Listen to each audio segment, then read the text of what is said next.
In 1476, the powerful Duke Charles the Bold marched into Switzerland with a massive Burgundian army. His goal was simple: break the Swiss Confederation once and for all. Inside the walls of Morat, a tiny Swiss garrison held on, waiting for relief. Charles surrounded the town, confident he would crush the Swiss and erase their independence. But the Swiss were coming, fast. 8,000 men marching through mud, rain, and misery, determined to save their people. When the Swiss army appeared out of the forest, Charles was unprepared.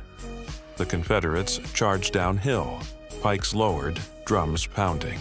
The Burgundian lines collapsed almost instantly. Panic spread as Swiss pikemen cut straight through their cavalry and mercenaries. More than half the Burgundian army fell in the road. Charles the Bold, once feared across Europe, barely escaped with his life. The Battle of Morat proved that discipline, unity, and sheer determination can shatter even the mightiest of armies. Battlefield legends where the mountains forge warriors.